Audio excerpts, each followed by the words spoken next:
Oke, ini sesi kita yang terakhir. Tinggal sedikit lagi kita selesaikan ya.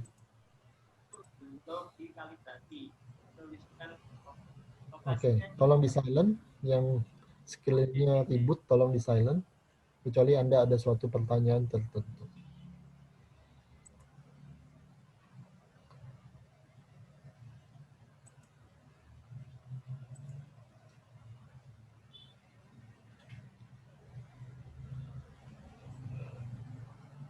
Oke, share screen PPT-nya kelihatan ya?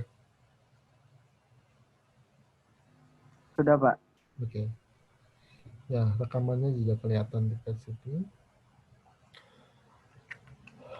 Rekamannya udah jalan. Oke, ya kita lanjutkan sedikit lagi ya. Nah, tentu kita harus memilih media yang tepat. Ya, secara umum saya bilang tadi, digital media, sosial media itu punya growth yang sangat tinggi dari porsi iklannya. Sementara televisi itu mulai menurun dan kita mulai melihat memang di sekeliling kita ada cukup banyak orang yang terutama di kota besar dan yang merupakan pengguna sosial media yang heavy user, dia tidak lagi nonton televisi misalnya. Tapi kalau di desa-desa, di pelosok-pelosok itu televisi itu masih kuat, saudara-saudara. Ya, di pelosok-pelosok itu televisi masih kuat. Tapi memang dia turun, ya turun televisi itu, digeser oleh pelan-pelan media sosial. Tapi komposisinya yaitu tadi, sampai terakhir itu masih 70% televisi, 20% media sosial, media digital. 10% itu koran, majalah, tabloid, radio, dan seterusnya. Dengan yang terbesar dari 10% itu adalah koran. Ya, jadi Anda harus memilih karakteristik media yang tepat. Media sosial pun Anda harus memilih karakteristik medianya yang tepat apa. Misalnya, saya tanya, Instagram dengan Facebook, itu yang lebih muda audiensnya, Instagram atau Facebook? Instagram. Betul sekali. Ya, Anda pasti sebagai pengguna sosial media bisa merasakan. Ya, jadi walaupun dia sama-sama sosial media pun, profil penggunanya itu berbeda. Instagram itu lebih mudah. Instagram itu karakteristiknya lebih pada foto-foto.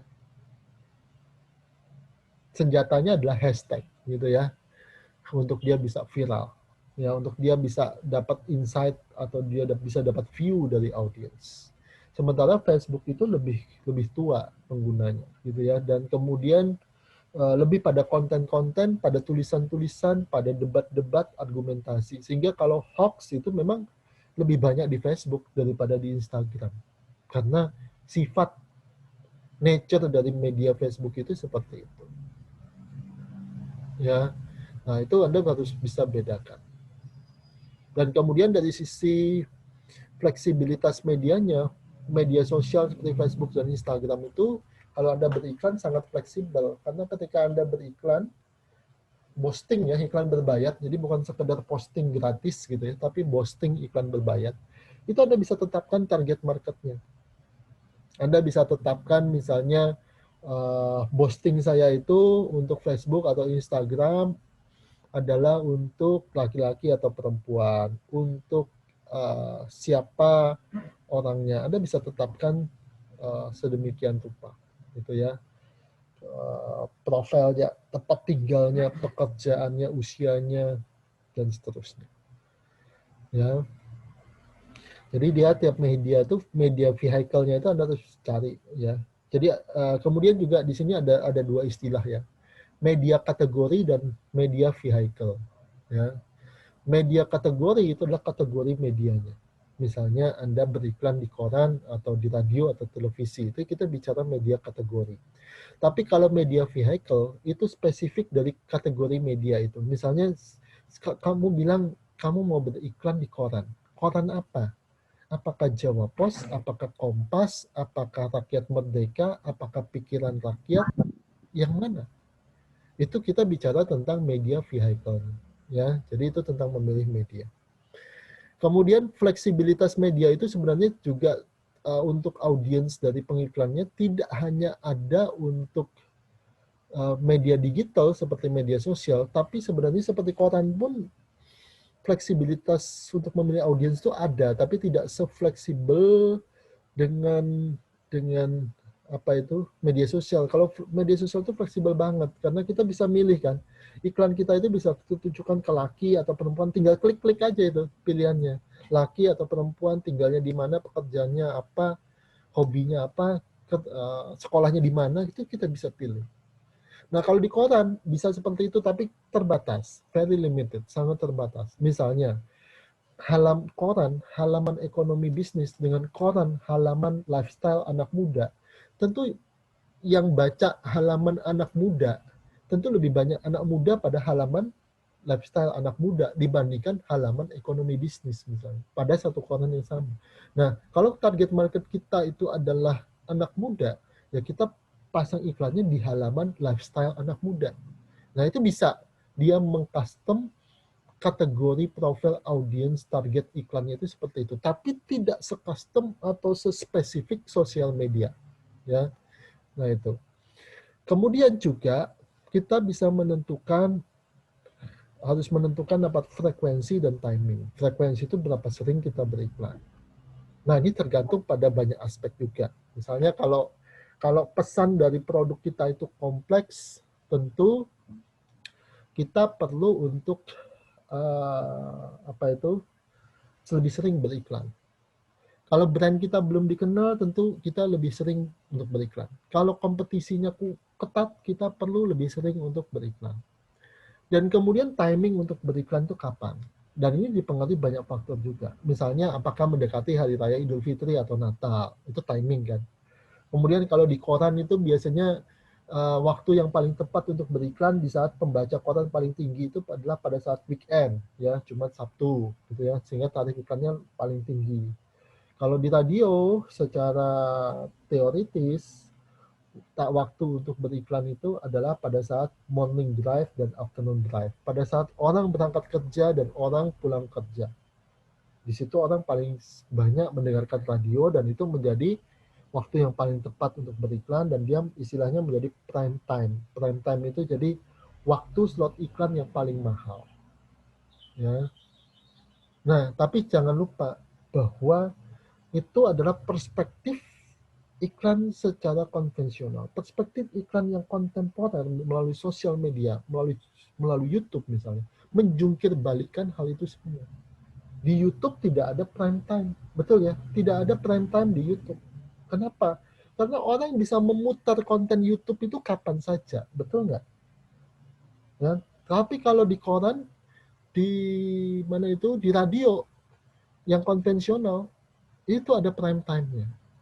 Radio misalnya pada saat orang mengemudi, pagi hari berangkat kerja, sore hari pulang kerja, itu prime time-nya. Tapi kalau di YouTube nggak ada prime time-nya. Nah, ini yang menjungkir balikkan tatanan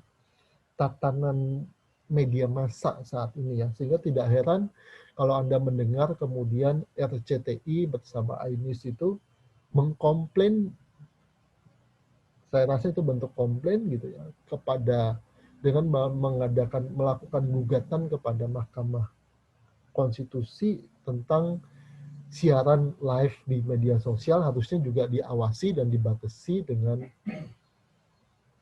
undang-undang penyiaran gitu ya. Jadi maunya seperti televisi, seperti radio gitu ya, yang bersiaran menggunakan frekuensi tertentu, live di media sosial, live di YouTube misalnya, itu juga diatur oleh undang-undang penyiaran. Itu maunya RCTI, sehingga mereka menggugat.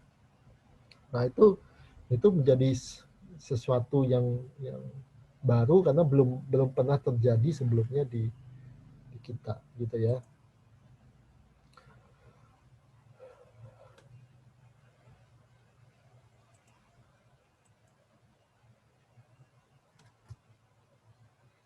Sorry.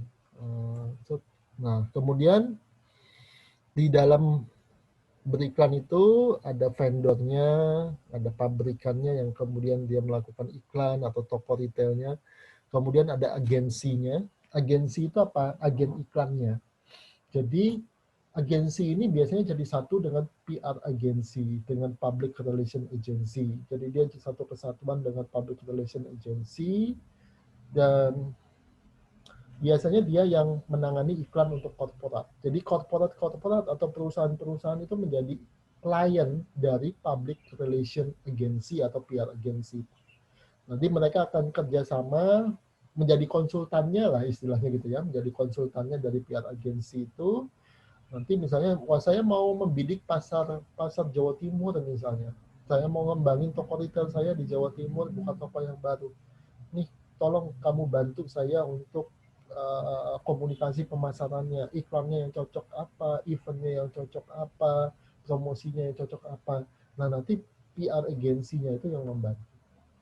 Dan kemudian nanti PR agensi ini akan berhubungan dengan perusahaan media, misalnya untuk mengadakan konferensi pers, mengadakan press release, untuk mengeluarkan konten-konten berita yang tidak berbayar, yang bukan iklan, sebagai tulisan wartawan di media tersebut, di radio, di televisi, di koran, di majalah, di tabloid, dan sebagainya.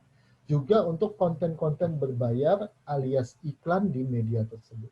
Nah, nanti mereka yang membantu menegosiasikan paket-paketnya, memberikan konsultasi, dan seterusnya. Juga pembuatan konten, dan seterusnya. Ya. Nah, kemudian juga ini untuk iklan di media cetak, terutama koran ya, ada headline-nya, ya, ada elemen yang dominan. Headline itu judul utama gitu ya, judul utamanya apa, kemudian layout-nya simple gitu ya, kemudian juga spesifik ya pada produk tertentu, pada presentasi tertentu, ada visualnya, terutama pada desain grafisnya yang menonjol gitu ya, kemudian nama dan alamat toko. Ya, ini kalau iklannya berupa iklan display, tapi kalau dia iklannya berupa editorial, advertising editorial, ya berupa judul dan konten tulisannya. Ya, kemudian juga bisa menambahkan nomor telepon, alamat toko, dan seterusnya. Nah, kemudian ini beberapa tipe advertising media, tapi ini belum ada new medianya ya, kita harus tambahkan dengan new media, yaitu sosial media dalam segala bentuknya, yang Facebook, Instagram, Twitter, YouTube, apalagi macam-macam itu ya. Hah? Oke. Nah, ini jadi ini sudah kita bahas ya. Nah, ini intinya bahwa media itu punya karakteristik tertentu seperti yang saya bilang tadi. Misalnya kalau koran itu dia punya targeting yang baik, timeliness-nya juga baik ya, karena koran itu kan usianya hanya sehari gitu ya. Kemudian kemampuan mendeliver informasi itu sedang, live-nya short karena dia cuma sehari, cost-nya sedang gitu ya. Nah, itu punya karakteristik sendiri-sendiri antara koran, majalah, televisi, radio, dan Anda harus tahu peta medianya secara lokal juga. Jadi misalnya, sekarang saya tanya, antara, ini sama-sama grup Jawa Pos ya, antara JTV dengan Jawa Pos, satunya televisi, tapi JTV, satunya koran Jawa Pos. Kemampuan menjangkau audiens di Jawa Timur lebih kuat mana? JTV atau Jawa Pos? Koran. Lebih kuat mana teman-teman? Jawa Pos. Jawa Pos, betul. Orang akan berpikir, oh televisi paling lebih kuat gitu. Tapi lihat dulu, belum tentu. Secara umum kalau Anda bicara televisi nasional, RCTI, ya iya dia menjangkau seluruh Indonesia. Tapi kalau kita bicara lokal, lihat dulu media lokal mana. Seberapa kapasitas daya jangkau dari media itu. Kalau misalnya sama-sama grup Jawa Pos, saya tidak bandingin dengan grup lain ya, nanti tersinggung gitu ya. Sama-sama grup Jawa Pos saja, JTV dengan Jawa Pos pasti lebih kuat Jawa Pos, walaupun dia JTV itu televisi. Nah, kan karakteristik lokal itu, pengetahuan tentang karakteristik lokal dari media massa itu juga harus Anda ketahui. Dan mungkin Anda juga sebagai pengiklan harus tahu bahwa Jawa Pos itu ternyata terdiri atas berbagai edisi loh, gitu ya. Ada Radar Malang, ada Jawa Pos Surabaya, ada Radar Madura, ada Radar Mojokerto, misalnya untuk Jawa Timur. Di mana konten-konten iklan Anda bisa spesifik dimasukkan ke dalam apa itu radar-radar itu. Misalnya kalau Anda targetnya hanya khusus untuk Malang, ya Anda bisa masukin Jawa Pos Radar Malang. Dan biayanya beda dibandingkan Anda masukkan Jawa Pos nasional, lebih murah kalau Anda cuma masukkan ke Malang, area edar Malang gitu ya. tarifnya juga berbeda. Ya, nah di situ. Ya, kemudian juga billboard. Billboard itu biasanya Anda harus cari apa tempat lalu lalangnya orang gitu ya, dan kemudian pesannya tidak bisa panjang-panjang, tidak bisa kecil-kecil karena dia bersifat sekilas ya. Radio, televisi juga bersifat sekilas ya. Orang ngomong atau iklannya jalan gitu ya, bla bla bla bla bla lewat iklannya gitu ya. Nggak bisa dilihat detail. Kalau koran cetak bisa dilihat detail. Kita bisa buka halamannya kemudian baca detail isi iklannya itu apa. Kalau radio, televisi sekilas. Kemudian kalau radio Anda perlu lihat dia radio itu biasanya bahasa lisan, beda dengan bahasa tulis. Ya, jadi bahasa lisan itu misalnya ada yang perlu diperhatikan dan berbeda dengan bahasa tulis. Misalnya bahasa lisan itu kalau Anda bikin naskah iklan radio, bahasa lisan untuk radio itu harus spesifik. Ya, jadi misalnya nggak boleh dia apa omongan-omongan atau kata-kata atau kalimat itu mirip-mirip satu sama lain gitu. Itu kalau bahasa tulis orang bisa bedakan. Kalau bahasa lisan nggak bisa bedakan. Kemudian harus pendek-pendek, nah, nggak boleh seperti itu. Ya. Nah itu ada karakteristik tersendiri. Ya, oke. Okay. Nah kemudian ya di dalam retail iklan itu untuk menciptakan awareness, menghantarkan, mendeliver informasi, membangun merek, ya, membangun loyalitas toko, gitu. Oke, seperti yang saya sampaikan tadi. Kemudian juga bisa multi channel, jadi bisa toko fisik, bisa toko online, bisa sinergi kedua-duanya dan bisa membangun traffic ke website kita, gitu ya, atau ke toko fisik kita. Ya, ini yang sudah saya sampaikan tadi, ya, misalnya membandingkan TV, radio, internet. Karakteristik informasinya berbeda-beda seperti yang saya cerita tadi.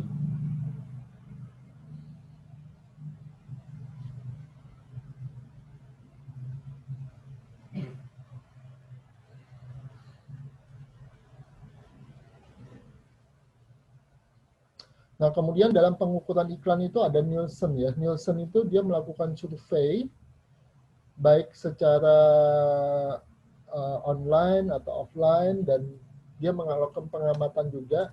Kalau televisi biasanya dia akan memasang alat di rumah tangga yang dia survei sehingga cukup akurat gitu ya.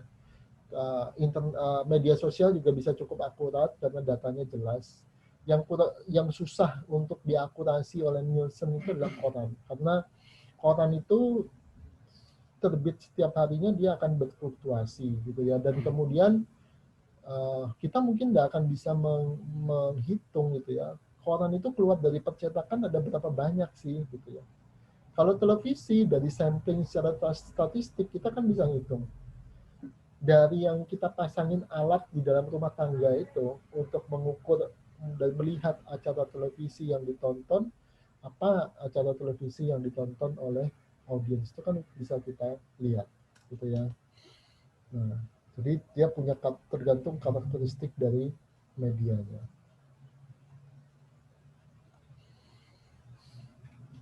Ya, unique visitornya, kliknya, kemudian downloadnya, berapa lama seseorang ada di media itu gitu ya, length of stay-nya gitu ya. Jadi itu harus jadi perhatian juga. Ya. Silakan kalau ada pertanyaan dulu. Hari ini kita sudah bicara tentang komunikasi pemasaran, khususnya komunikasi pemasaran pada toko retail. Ada pertanyaan dulu sampai di sini, teman-teman?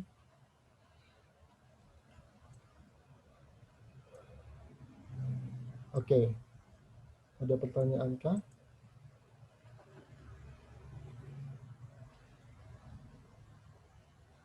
Ya, sekali lagi hari ini adalah hari terakhir untuk input tugas di ULS untuk minggu kelima. Kemudian untuk minggu ke-6, input tugasnya di forum itu tetap pada tanggal 17 ya. Jadi tidak ada tugas yang maju gitu ya, hanya kuliahnya yang saya geser.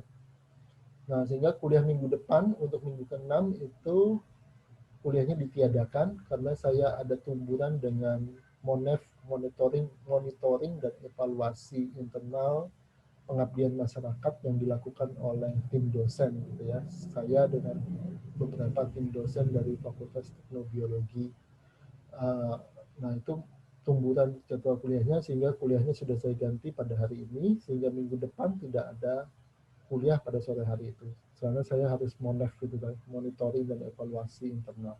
Tapi tugasnya tetap ya sesuai minggu berjalan, tidak ada pergeseran. Paling lambat hari Kamis minggu depan Anda harus look tugas di forum dalam bentuk komen aja di forum itu dengan format sekali lagi nomor urut absen, NRP dan nama. Ada beberapa sebagian kecil yang nomor urut absennya belum ada, gitu ya. Kemudian di forum itu sekali lagi Anda tidak perlu upload Word atau dokumen, tapi hanya ngetik saja di forum itu dan jangan nge-replay punya teman Anda, tapi bikin postingan baru gitu ya di forum ULS-nya itu. Ada pertanyaan dulu sampai di sini? Kemudian Pak, itu yang di ULS bentuknya tuh bukan forum Pak untuk yang minggu ke-6. Masih kayak untuk kumpul assignment gitu. oh iya Pak, bentar saya cek ya. Iya Pak.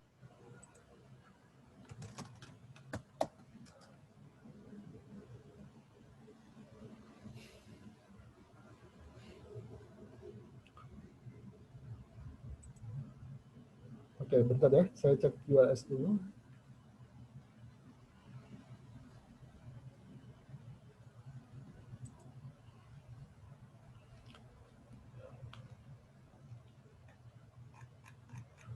Gitu. Yang minggu kelima benar kan ya tapi ya? Yang minggu kelima betul forum benar, ya? Pak. Gimana, Iya. gimana? Minggu kelimanya sudah benar. Yang minggu ke-6-nya itu yang bentuknya bukan forum. Oke, bentar. Saya buka bentar ya. Ini siapa nih? Thank you sudah mengingatkan saya.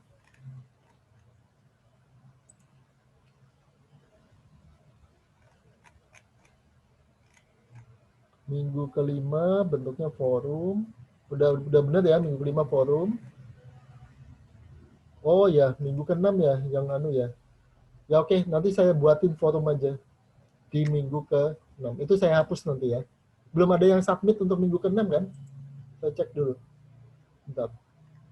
Oh ya, belum ada yang submit. Oke, saya ganti menjadi forum nanti. Nanti dicek lagi agak, mungkin besok aja dicek, nanti malaman saya ganti. Oke, Pak, ada lagi? Itu. Ini siapa ini yang ngomong ke saya? Evelyn, Pak. Ya, oke. Thank you Evelyn sudah mengingatkan saya. Makasih koreksinya. Nanti saya ganti dari assignment menjadi forum. Ada lagi yang lain teman-teman? Silakan dicek besok, nanti sudah saya ganti menjadi forum. Dan deadline-nya tetap tanggal 17 ya. Setiap hari Kamis. Ya lebih cepat lebih baik sih gitu ya. Malam ini coba saya ubah gitu ya. Selepas ini. Saya istirahat bentar, habis itu saya ubah gitu ya. Format assignment-nya menjadi format forum di ULS. Ada lagi yang lain teman-teman? Ya, kalau nggak ada, saya akhiri dulu kuliahnya. Kita ketemu lagi terakhir pada minggu ke-7, tanggal 22 September, minggu ke-7, 15.40 seperti biasa. Oke, sampai di sini dulu teman-teman. Kemudian saya brainstorming sekali lagi, UTS-nya yang dalam perencanaan saya adalah nanti UTS individu take home exam dalam bentuk pembuatan paper singkat gitu ya. Nanti papernya apa? Saya akan tuliskan di ULS mendekati ujian. Tapi saya brainstorming dulu. Oke, thank you. Selamat sore semuanya. Sore Pak. Terima kasih Pak. Oke, thank you. Kita ketemu lagi minggu ke-7. Terima kasih Pak. Ya, thank you semuanya. Saya end meeting ya.